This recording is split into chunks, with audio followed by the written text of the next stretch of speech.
These are the tools that I use when doing my freezer paper applique. The freezer paper that I use is the Reynolds freezer paper, which I purchase in the grocery store, which comes in 50-foot rolls. The paper is white, so it's really easy to use and to see through when drawing. I also use a clover awl for helping me turn my corners, but I'll show that to you a little bit later. I also use the Gina Kimball applique pins, which are nice and short little pins with small heads on them so they don't get in the way.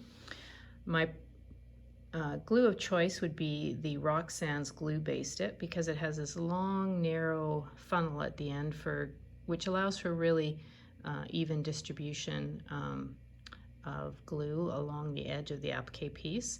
But when I can't find that or I run out, I use the Quilter's Choice, which is a little bit more readily available. It just has a bit of a wider spout on it, but is still very usable.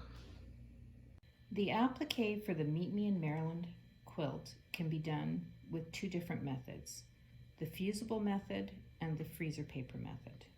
To do the Fusible Method, you trace the templates onto fusible web and then iron them to the wrong side of the fabric, cut them out along the line, and then turn them over, and they're ready for placement on the quilt.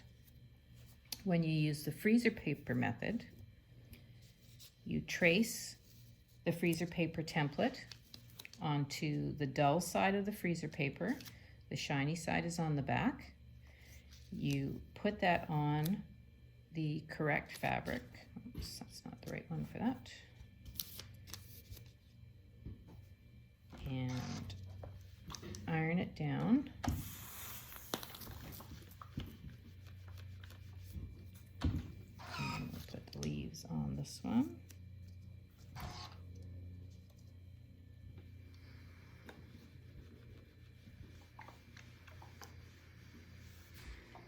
And then you're going to cut out the shape of the template about 1/8 to 1/4 inch around the edge of the template.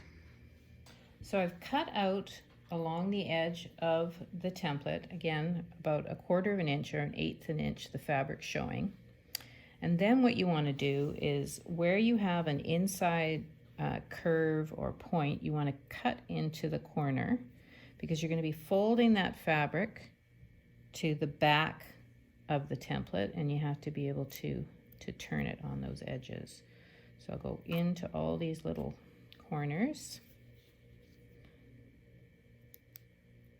right to the edge, like within a thread or so of the edge of the template.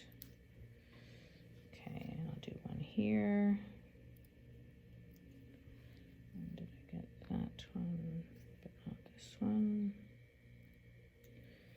And then I'll do one here as well.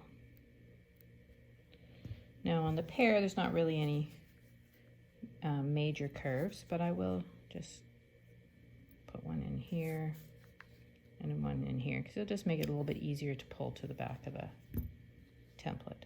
So I'll start with the pear first, because it is the easier of the two shapes to work with, because there's not as many corners. So what you do is you just put a little bit of glue along the edge, and I'm using liquid basting glue, and this is the Quilter's Choice glue. And just go around the edge here. You don't have to go all the way around, because you don't want the glue to dry. So I see I've put some but not tons, because I don't want it to be too much glue, because then it really shows on the front. So I use my awl to turn it to the edge of the template. You can see that there. And then I just push down with my fingernail as I go. And this way I can get it right tight, a nice sort of clean edge along the edge of the template. So just continue going around.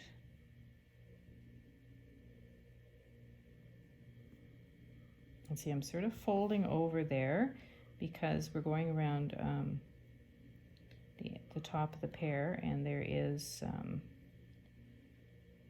more fabric here when you turn it to the back. So just kind of fold it in press it down with your finger just so that it gets stuck in the glue. Just need a little bit more glue here.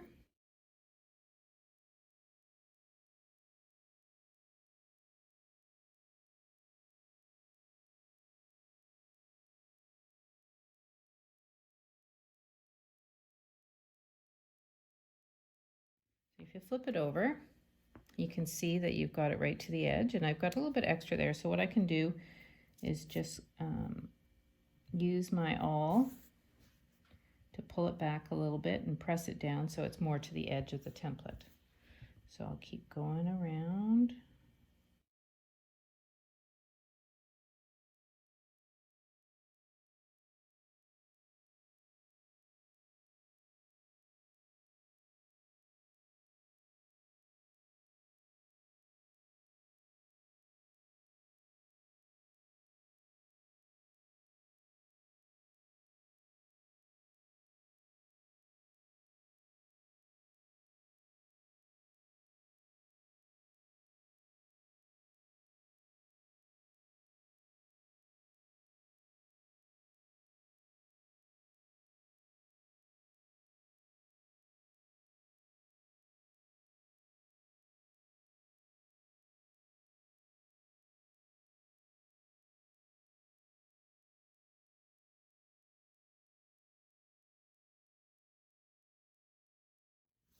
Turn it over,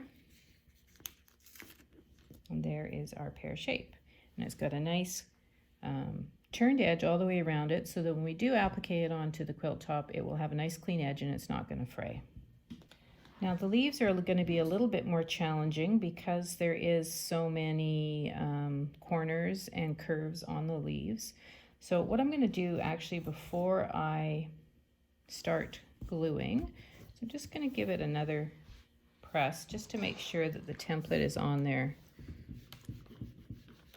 well, because it can, because it's just there temporarily, it doesn't stick like Fusible. So once you have been playing with it, like cutting around it and stuff, it may become loose. So just give it a quick press to stick it back on there again. Okay, so I'm going to start with the stem part of the leaf, because the leaf part is very similar to the turning we did for the pear. I mean, they're fairly decent sized shapes with not big curves on them. So here we're just going to turn this over, and I've cut the edge here around the stems just a little bit less because when you turn it over, the actual stem is not very wide, so you don't have much room in the back for turning the fabric over. So if you've got too much hanging over, it's going to be too wide for the finished stem. Okay, so just turn that there. And flip that over. And there's a little bit extra there, so what I could do is, I obviously didn't cut that well enough there, or I can just use my awl just to pull it in, pull it off a little bit.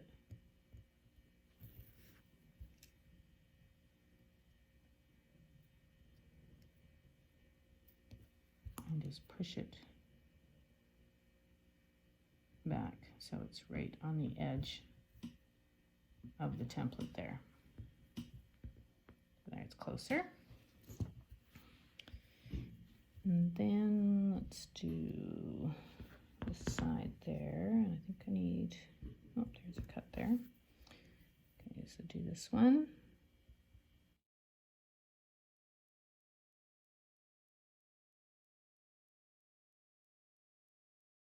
It's a little challenging because it's so narrow. I'm just going to turn that back so it overlaps the back without going beyond.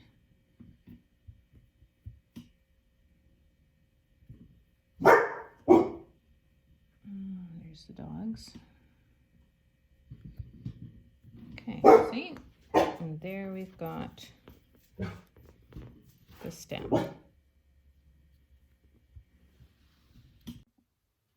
Okay, I've moved the camera angle so you have a little bit more of a close-up view. So I'm just going to put the glue along here, along the edge of the fabric and use my awl to press it over, and my fingernail acts to secure it down right into the corner there. Then we'll move to this spot here on the other side of the stem.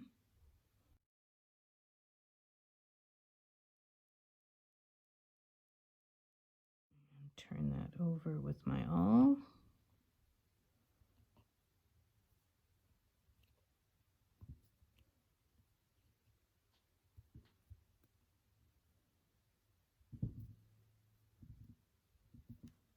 Okay, I'm just going to do these two sides here so we can just finish the stem portion anyway.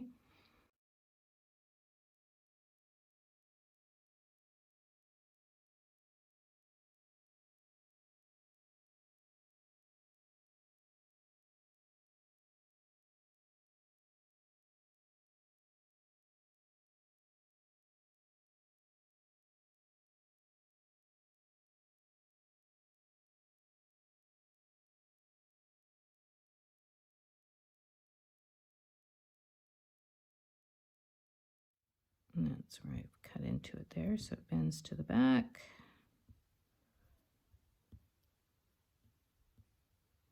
The rest of that will flip over later, so I just turn that over. Okay, so this edge here sits underneath the pear, so we don't need to finish that edge, but this one we do. So I'll just put a little glue here.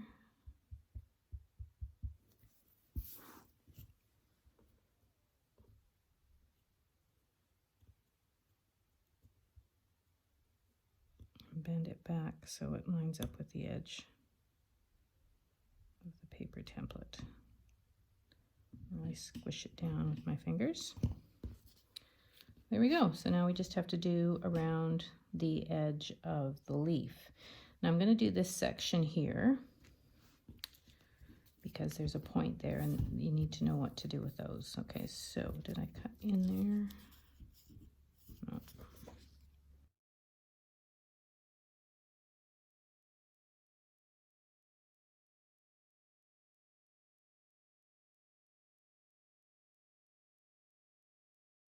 Okay, so when you're working with a point,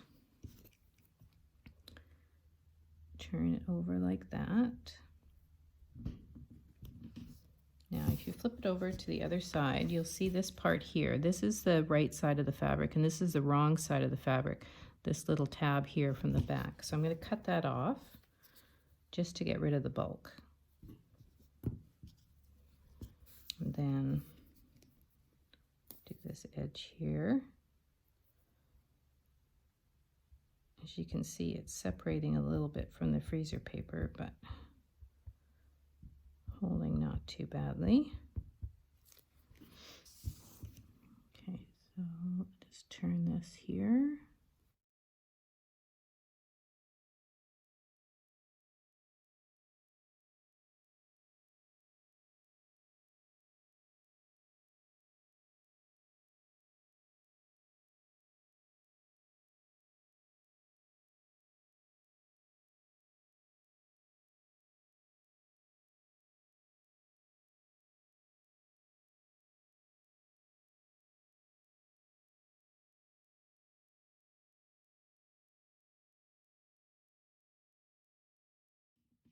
Okay, so then when I flip this over, again, this part here is the little tab from behind from folding it over the end. So I just trim that off.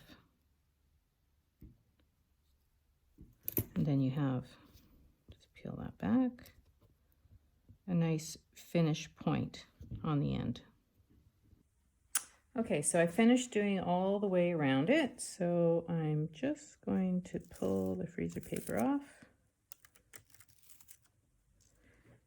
And there I am left with the leaves with a really nice edge for machine quilting or for quilting or attaching to the background by hand.